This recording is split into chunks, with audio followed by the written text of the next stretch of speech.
Yo, what is going on, guys? Welcome back to another video. So the Stanley Cup playoffs are now fully underway. Every single series has played at least 2 games. Some teams have played 3 games. So I thought it'd be a fun idea to go through every single series and give my updated percentage odds based on who I think is going to win said series, based on what has happened on the ice in these series. If any injuries popped up, have guys decided they're going to come back, or not decided, your guys going to be coming back sooner or later than expected. What happened, of course, in the regular season and prior playoff runs. We're just going to be breaking it down and giving some percentage odds. And up first, we have the Toronto Maple Leafs versus the Ottawa Senators. Sadly, our only 3-0 series. And I am going to be going with Toronto at 98% and Ottawa at 2%. If it was like any other team that was a higher seed against a wild card team, I'd probably have it at 99, 99.5. But because it's Toronto, wouldn't it kind of be fitting? The kings of first round misery, if they somehow blew this. I don't expect it to happen, but yeah, I feel like you got to go with 98%, not 99. When looking at it in that first game, they took advantage of their power play opportunities. Some of them maybe a little bit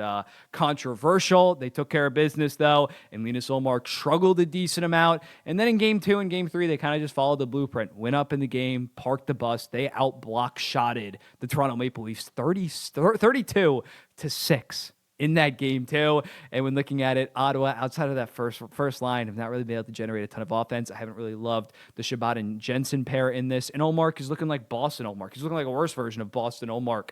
Not good in terms of what Ullmark has brought to the table. And Cousins and Zetterlund, who I kind of loved those deadline deals. And I think going forward, especially if they re-sign Zetterlund, it'll be a good deal. But those guys have not really generated. Meanwhile, on the flip side of that, Toronto, their big four have stepped up in a huge way. Of their 12 goals, they have 5 of them as well as 14 assists. You compare that to the rest of the team. The rest of the team has 7 goals and 6 assists, and it's got to be mentioned, of course, Anthony Stolarz is playing out of his mind. He's been great. New Jersey native. Central Jersey exists. But yeah, he's definitely outplayed Linus Ullmark, no doubt. And Berube knows how to win in the playoffs. The physical style that they have been building towards all playoffs, all regular season. It wasn't always pretty in the regular season, but it is definitely translated to the playoffs.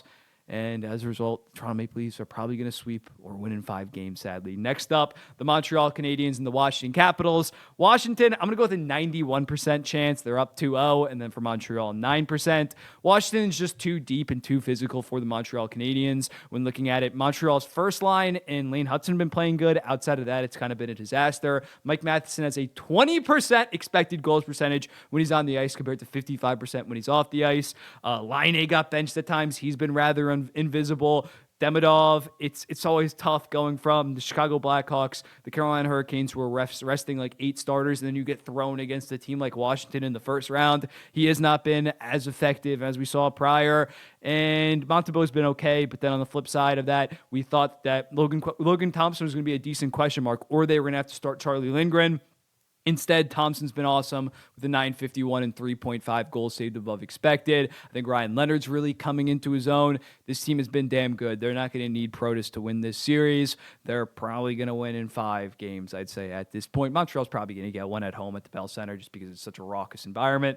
But yeah, Washington, the deeper team. Montreal, successful season, but not a real Stanley Cup contender. Moving on to Winnipeg versus St. Louis, arguably the closest series among, well, yeah, I think there's no series are tied 1-1 right now. So it's the closest series in my books. I have Winnipeg at 55% and St. Louis at 45%. When looking at this one, I mean, the injuries are just racking up for Winnipeg. DeMello doesn't play in game 3, and St. Louis just absolutely blows it wide open. Hellebuyck does kind of have a stinker, but they outplay the Winnipeg Jets. Buchnevich really shows up in a big way. We knew Kyrou and Thomas were going to show up in terms of their forward core, but Buchnevich really arrived in that game, as well as, of course, Cam Fowler's been unreal. Parayko as his partner as well. Been very, very good. That first line from Winnipeg really dominated the first 2 games.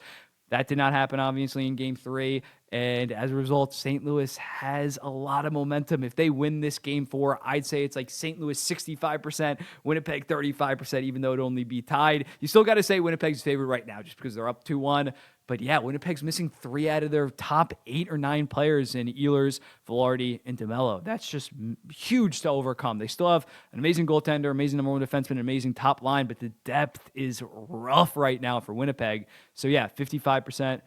to 45%. I had Winnipeg winning the series in 7. It's going to be a bloodbath. Dallas and Colorado, another extremely close series. I'm going to go Dallas 57%, Colorado 43%. It depends. If Muro comes back in game 4 and then Robertson came back in game 5, I'd have it Dallas probably like 64%, Colorado at 36. We don't know the certainty of those guys right now. Dallas obviously up 2-1. I'd say Colorado has outplayed them, but at the end of the day, it hasn't really mattered. And Colorado just can't convert on the power play. Cale Makar has been quite underwhelming in this series when you needed him to be the consensus second best player in this series like he is in the regular season. But yeah, it hasn't been good for Colorado. How do you not score on that double minor with 30 seconds left that bled into overtime? Just simply unacceptable. Brock Nelson, funny enough, has not really been good enough. Thank you for Callum Ritchie in a first-round pick. But yeah, Colorado, no shit, needs to win game 4. Dallas is finding a way. Because even with Dallas's injuries to Robertson, like their forward core is still disgusting. Other defensemen have really stepped up in the back. Harley is playing like a stud, and Ottinger is locking down. That's the other scary thing about Blackwood or about Colorado. Blackwood's been very good. Not saying he's going to guaranteed have at least one stinker in the series, but you're down 2-1, and you have gotten good goaltending from Blackwood, who was a decent question mark in the series.